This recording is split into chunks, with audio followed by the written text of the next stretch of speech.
Good morning. Welcome back to the Red Mic. Happy Thursday. Glad you're here.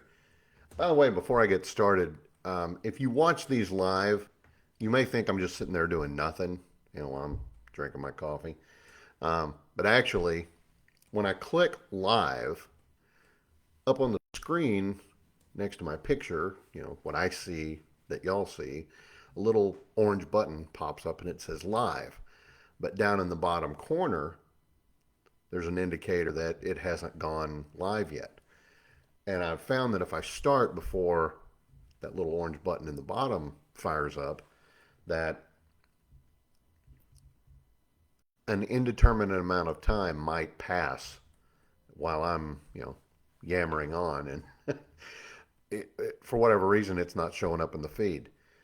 But people have told me that when they watch it live, they see me sitting there, seemingly doing nothing, enjoying my coffee. So, if you watch live and you're wondering what the heck are you doing, well, that's it. By the way, this is a coffee mug from the American Queen Riverboat Company. Doesn't exist anymore. Between pandemics and hurricanes and all sorts of things, this riverboat company that went up and down the Mississippi went out of business. It's the this is from my wife and I's honeymoon. We spent a week on the American Queen. It was glorious, but the company no longer exists, sadly. Anyway, well, that's enough about that. So today's Red Mic message: guardrail damage up ahead. Well, what do I mean by that? Warning signs like that, guardrail damage up ahead, they're technically correct, but they're practically useless.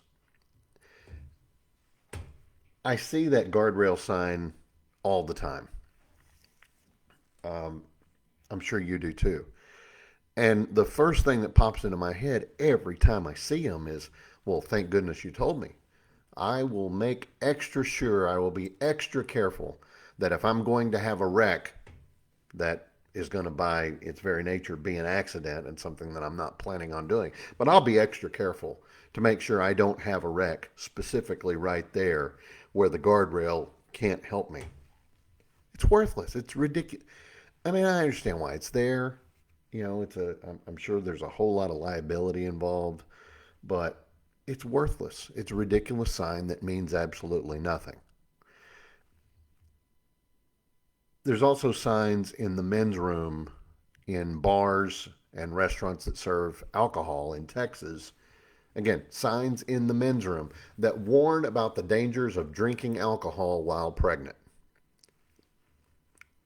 I have no problem with warning pregnant women, hey, don't drink. Don't drink if you think you might be pregnant. Don't drink if you are pregnant. But putting those signs in the men's room, and this is required by law, by the way, unless there's been some major medical breakthrough that nobody told me, the target audience in that room may not be the highest at risk for that particular warning. Just saying. And then this is one you probably get every day. It's warnings that say, your information has been found on the dark web. And is my next question. Okay, now what? Is it my current password, an old password, a Netflix login from 2014? Is it my bank account, a spam list, something that I've already fixed? Is it a real threat? Or is it just proof that existing online in 2026 is basically participation in a group project with criminals? I mean, those alerts create anxiety, but don't provide a useful next step. My HOA does a similar thing. They'll send vague notices about your grass or branches hanging over the sidewalk or bushes you haven't trimmed yet because Austin, as you probably know, got hammered with spring rain and everything grew 5 feet overnight. It's often a blurry photo with no real explanation, no context, just enough ambiguity to make you walk outside and stare at your lawn like David Caruso putting on sunglasses or taking them off while Roger Daltrey screams, "We won't get fooled again." Ah, it's a pattern. Modern systems are no longer optimized to help people understand risk.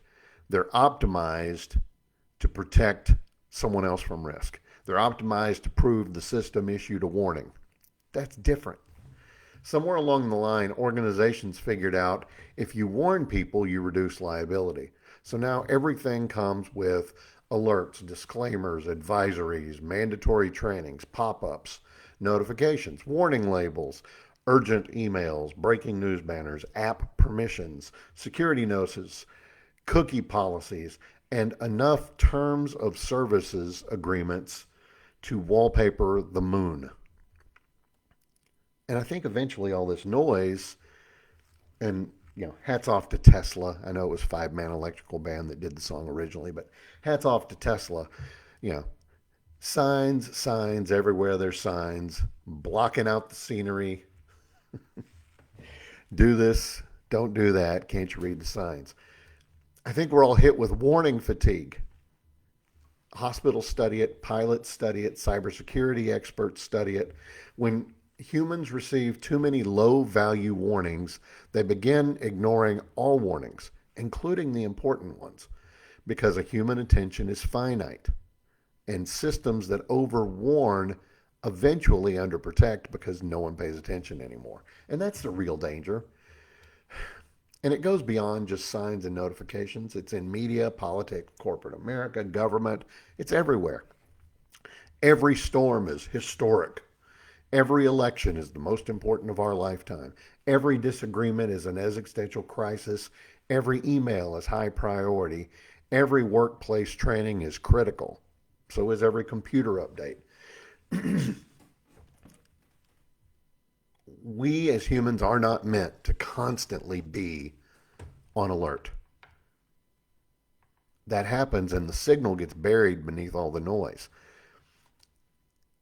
Modern systems optimize for compliance, documentation, engagement, legal protection, and institutional self defense.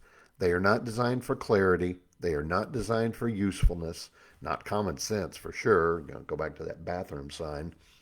The system's often not trying to help you, it's trying to prove that it warned you. That's why there's signs on an iron that says, do not use on clothes while wearing. Mission accomplished. They warned you, don't do that, you'll burn yourself.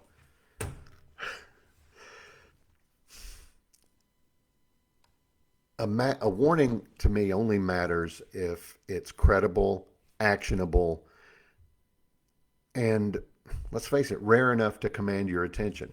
If everything is urgent, nothing is. If every alert screams, then people stop listening. And the leaders who communicate best usually aren't the loudest people in the room. They're the clearest. Sometimes they're the quietest. They know the difference between information and clutter, between guidance and theater, between helping people and simply protecting the institution. In this noisy world, clarity is leadership. And that's today's Red Mic message.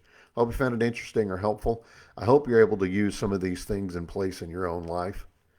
Thanks for being here. I appreciate it very much. I'd also appreciate a like, a follow, and a share. The share is really important. That gets more eyeballs and more ear holes on these messages that I share with you every day. I appreciate you so much. I'll see you again tomorrow. Hashtag Fun Friday. Still haven't figured out what I'm going to do, but I'm going to do my best to make it interesting for you. I love you, and until next time, don't forget, life is short. Drink the bourbon. I'll see you.